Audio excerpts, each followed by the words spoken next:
Assalamualaikum warahmatullahi wabarakatuh. Pada kesempatan kali ini, saya Mufrida Arifuddin, calon guru penggerak Angkatan 7 Kabupaten Kendal, akan menyampaikan koneksi antar materi pada modul 2.1 tentang pembelajaran berdiferensiasi.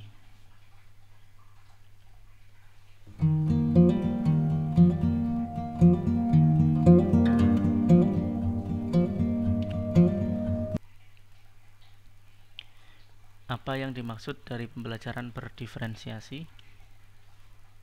Pembelajaran berdiferensiasi adalah pendekatan pembelajaran yang mampu mengakomodir perbedaan individu, siswa dalam hal kecepatan belajar, minat, bakat, gaya belajar, dan kebutuhan belajar lainnya.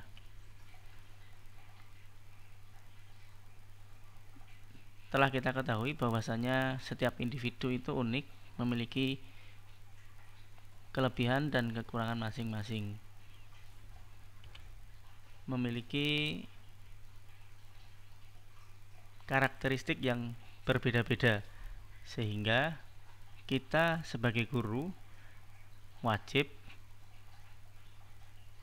mengakomodir segala kekurangan, segala kebutuhan mereka dengan cara pembelajaran berdiferensiasi. Nah, bagaimana cara membuat pembelajaran yang berdiferensiasi?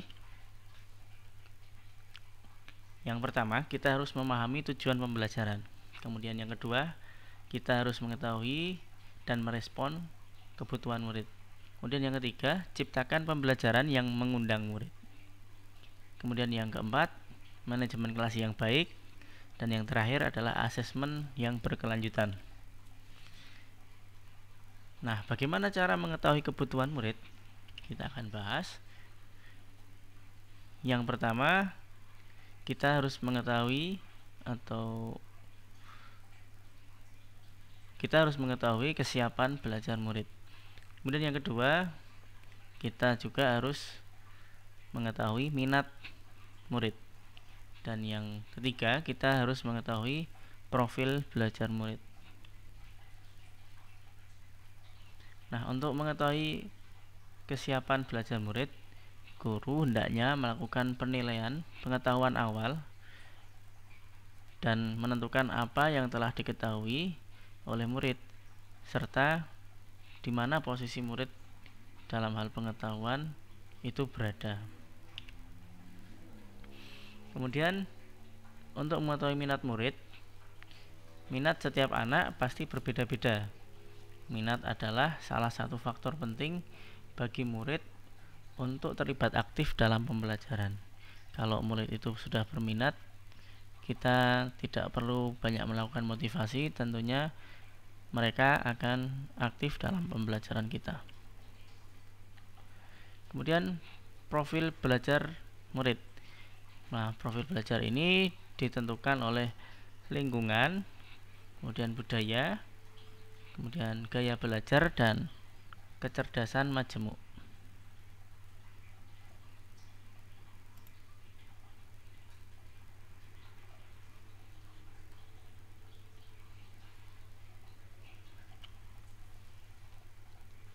Nah, bagaimana cara kita mengidentifikasi kebutuhan murid? Nah, yang pertama, kita amati perilaku murid. Kemudian yang kedua, identifikasi pengetahuan awal mereka. Yang ketiga, review dan refleksi praktik pembelajaran kita. Yang keempat, komunikasi kita dengan teman sejawat kita. Dan yang keempat, baca rapor kelas sebelumnya. Dan yang kelima, gunakan berbagai macam asesmen dalam pelaksanaan asesmen di pembelajaran. Untuk mendiferensiasikan pembelajaran ada 3 macam. Yang pertama adalah diferensiasi konten, yang kedua diferensiasi proses, yang ketiga diferensiasi produk. Nah, untuk diferensiasi konten ialah apa yang akan kita ajarkan seperti materi, konsep, keterampilan yang perlu dipelajari berdasarkan kurikulum.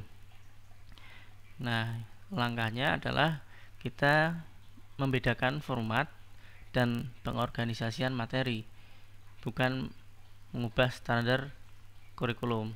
Contohnya di sini kita bisa menggunakan materi yang berbeda-beda, mungkin materi yang berupa teks, materi yang berupa rekaman suara, materi yang berupa video, atau instruksi secara langsung kepada siswa. Kemudian diferensiasi proses, yaitu kegiatan murid untuk memanai konten. Nah, tadi sudah dibahas tentang kontennya apa. Kemudian pada diferensiasi proses ini kita bisa menggunakan cara, yaitu membedakan proses yang harus dijalani murid. Di sini bisa menggunakan strategi yang berbeda antara murid satu dengan murid yang lainnya. Kemudian yang terakhir adalah diferensiasi produk, yaitu bukti apa yang telah murid pahami. Nah, langkahnya atau salah satu caranya adalah produk hasil belajar murid itu dibedakan antara satu siswa dengan siswa yang lain, tidak dipukul rata dengan produk yang sama, tapi harus dibeda-bedakan sesuai dengan minat dan kebutuhan murid. Kemudian koneksi antar materi, yaitu keterkaitan antara materi pembelajaran berdiferensiasi dengan materi sebelumnya dari modul 1.1, 1.2, 1.3, 1.4. Nah, keterkaitan modul 1.1 dengan modul 2.1, yaitu antara filosofi Ki Hajar Dewantara dengan pembelajaran berdiferensiasi, yaitu kalau kita melaksanakan pembelajaran yang berdiferensiasi, tentunya kita itu sudah melakukan usaha untuk memenuhi kebutuhan belajar anak sesuai dengan kodrat alam dan kodrat zaman berdasarkan filosofi Ki Hajar Dewantara pada modul 1.1. Kemudian dalam melakukan pembelajaran berdiferensiasi, seorang guru penggerak harus berpihak pada murid, kemudian reflektif dan mandiri, serta kolaboratif dan juga inovatif. Dan untuk dapat menciptakan pembelajaran berdiferensiasi agar dapat memenuhi kebutuhan murid, dengan demikian seorang guru penggerak dapat mewujudkan kepemimpinan murid dengan menuntun murid merdeka belajar. Hal ini sesuai dengan nilai dan peran guru penggerak pada modul 1.2. Kemudian, pembelajaran berdiferensiasi dapat menjadi salah satu strategi untuk mencapai visi guru penggerak yang berpihak pada murid pada modul 1.3.